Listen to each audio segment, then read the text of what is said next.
What's up, guys? I'm Aaron Kirby. I'm Cale Huggins. Jeremy West. And you're watching Dirt Road Kings TV. Ooh, yeah!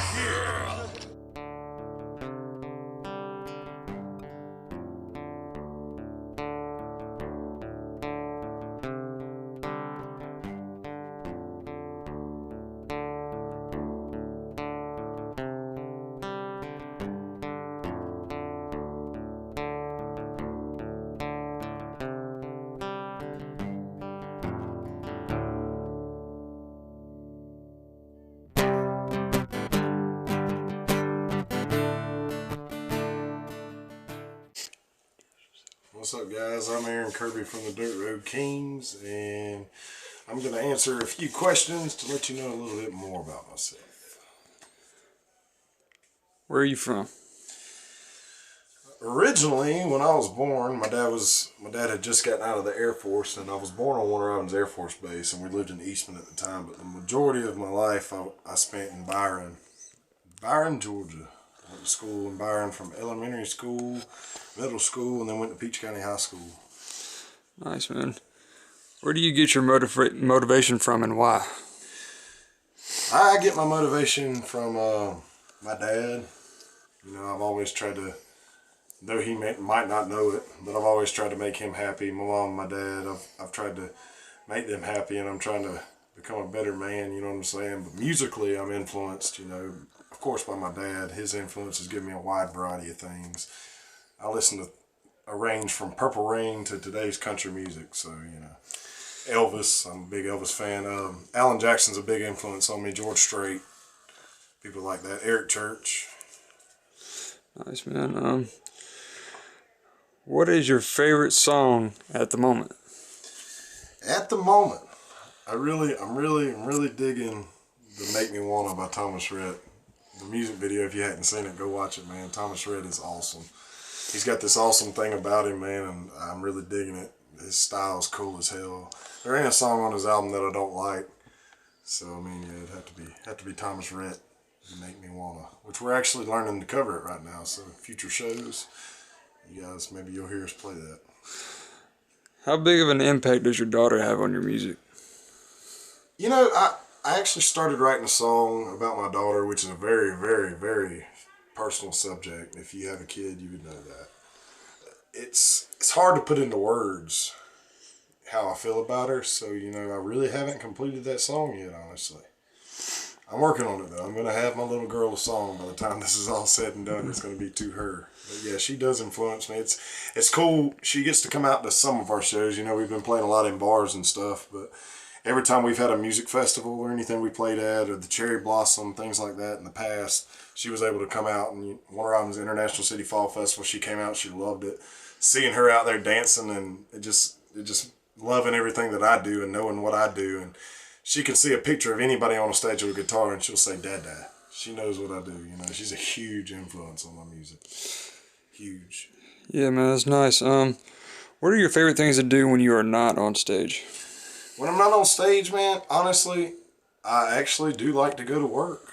I'm a cook at Friends Bar and Grill. I run karaoke, security, kind of like an everything all around guy up there. I try to help out as much as possible. I kind of shoot ideas for events and stuff. I enjoy being at the bar and with all the customers and stuff. But in my free time, you know, obviously I'm a guy. I like to play my PlayStation 3. I haven't upgraded to the PS4 yet. I'm going to try to do that sometime soon. But, you know, as far as that goes, you know, off stage, I like playing and writing. I found a new hobby in writing. I'm getting a lot better at writing. And that's what I like to do. I like to go fishing too. Fishing's a huge thing. Awesome, man. It's been a while. I need to go. Oh, yeah, man. It's getting colder, man. How well do you and Cale connect musically and just plain out hanging out? Well, honestly, at first it was kind of awkward because Cale was more of the idea, had all the song ideas and things like that, and I was sort of like the editor per se. But I've actually had a big hand in writing the last few of the songs, which hopefully you guys will hear soon. You know, we're getting in the studio towards the end of next month. I hope that all works out. We're supposedly getting in the studio, and we're going to have some demos, and I've had a hand in a lot of the songs that we've written. I've had a hand in editing, but because at first me and Kel just could not write together. But now I sit down and Kel kind of mentors me through writing, and there's several songs, several of the newer things that we've written that are actually coming together as a great idea, like a very good song. My skills are getting better. It's like I think I told somebody the other day, I'm becoming an artist. Something I've never done. I've never had a band. I've never had to write my own music. I used to write, playing around back in middle school and stuff, and I learned how to play guitar and things like that, and I've really honed in on those skills. Music now means more to me now than it ever has. So, I mean, me and Kel connect pretty well, in other words, now. We used to not. We had very different styles. He really wasn't too much into the country of today, and now he's loving it. He loves a lot of the songs we cover. It's pretty funny. He catches on, learns the word, and he's like, hey, this kind of music ain't that bad. And, when we're hanging out together, man, we get along perfect. We're pretty much like siblings. We fight all the time, but 5 minutes later, we're fine. Yeah. That's nice, man. So, a lot of people ask this, and a lot of people don't get to see this place that I'm in right now. What is the Boom Boom Room? The Boom Boom Room is this fictionary, mythical, epic jazz club. I got the influence actually from Life, the movie Life, Ray's Boom Boom Room. My dad actually calls his living room Benji's Boom Boom Room, I believe, or something of that nature. So I had to have Aaron's Boom Boom Room, which I got Kel to, I kind of got it cleaned up a little bit right now, but I got Kel to design I got a chalkboard style closet, and I got Kel to design the logo for Aaron's Boom Boom Room. This is a place, and you can check in out here on Facebook. I've kind of got everything straightened out. It's a little bit messy. I got a little bit more work to do. We're pulling it all together, man. The Boom Boom Room. Ladies, you'll just have to find out about the Boom Boom Room. That's all I can say. I can't really give too many details. This is like my workbench. Is where I put in all my work right here. I'm just kidding. No, man. It's really just a hangout spot, dude. It's pretty cool because that's actually not a closet. That leads to Kel's room. There's no closet. The closet's been busted out. And we're planning some pretty epic parties coming up soon. Some Dirt Road Kings parties where we're going to have all access to the green room, which is where Kel spends his time, and then the Boom Boom, which is here. My Boom Boom Room. It's a Boom Boom Room and Jazz Club. Like I said, you can check in here on Facebook if you're lucky enough to be here. All right, everybody, you heard it first here. This is Aaron Kirby of the Dirt Road Kings. We're going to holler at you later, man. Hopefully, we'll see you later at one of your shows. I'm out, man. Hey, what's up? I'm Kel Huggins from the Dirt Road Kings. Welcome to the green room. This is the interview. Where you from, man? I'm from Macon, Georgia, man. This is my hometown. Lived here pretty much my whole life. This is where I grew up. This is where my roots at. Who inspires you to do music and why? There's a lot of, I guess, people, that inspired me to do music at an early age. My dad, he had a country music band back in the early 90s. When I was a little kid, man, probably about, 5, 6. His band, the Country Squares, used to come and play in the living room all the time, and I really liked all those guys. And just hearing his music and what he had to bring to the table, even his original music, I guess it affected me at an early age because, you want to be like your dad, you know what I mean? You want to be like that man. But then, I don't know, man. There's a lot of music out there that inspires me. I draw it from everyday life, and I also drew it from him. So. All right, man. What do you like to do off stage?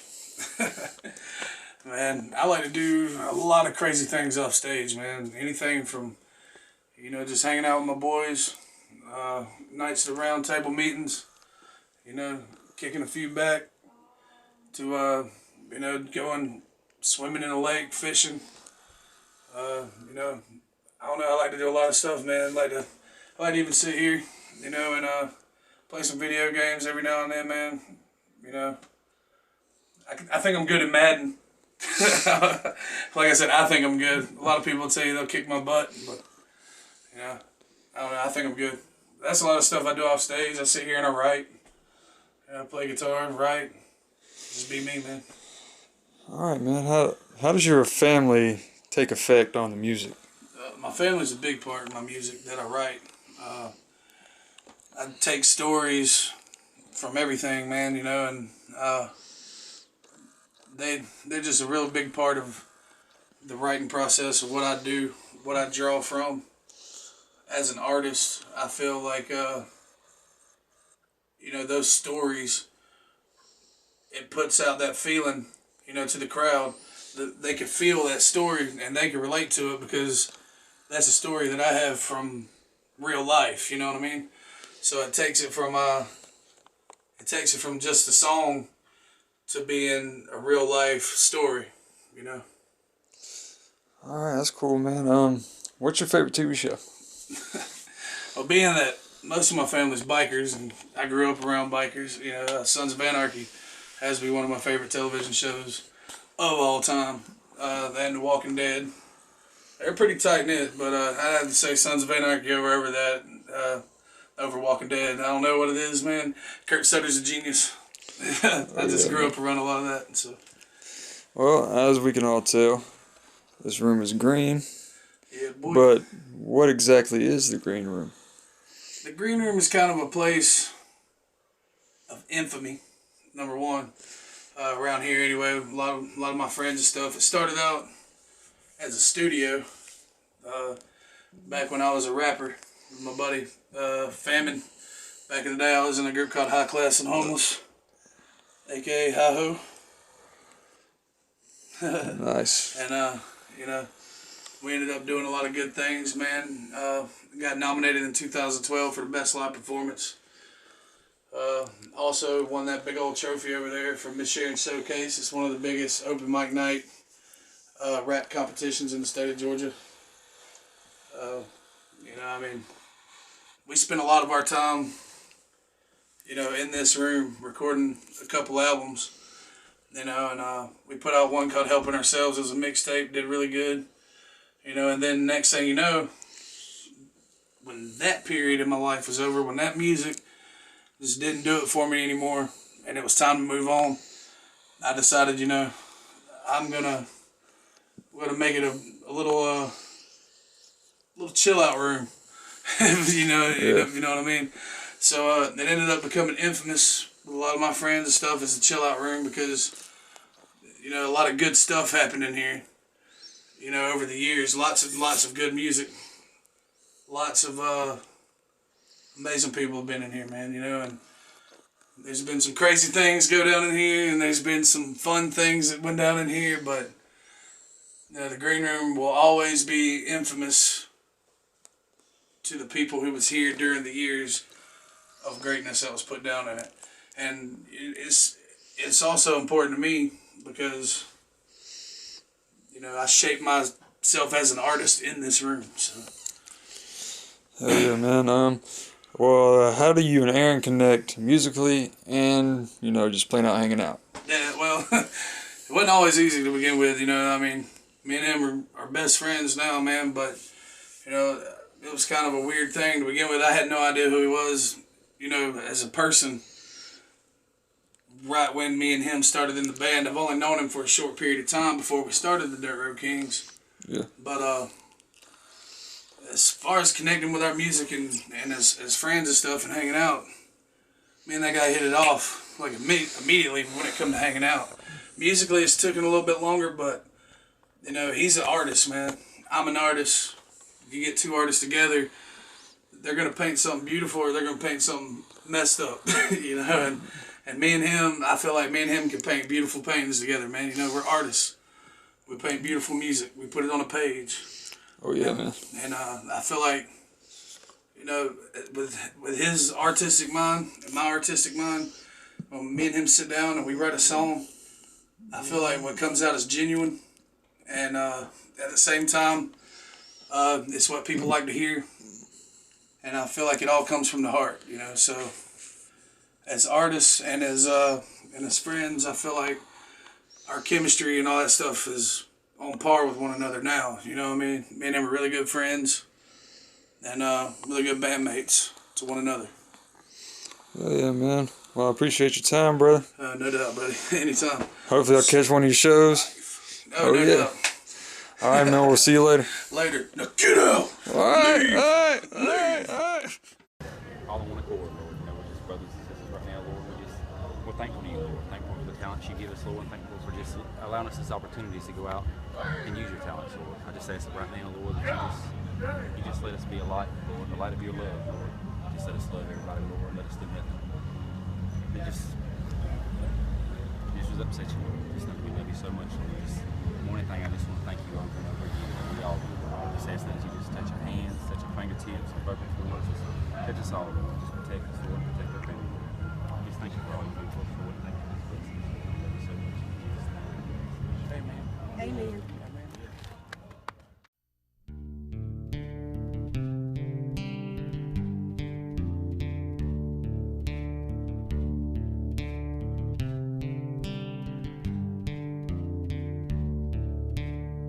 A quarter mile back in the woods and down an old dirt road.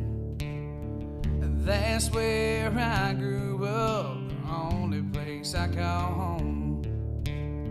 Yeah, it don't look like much, but then you'll never know just how tough it can be to save the land you love. The flood changed everything when it came back in '94. It washed out the front yard, never seen nothing like it before. The green grass in the front yard is now covered in sand. The field dried up and granddaddy died and the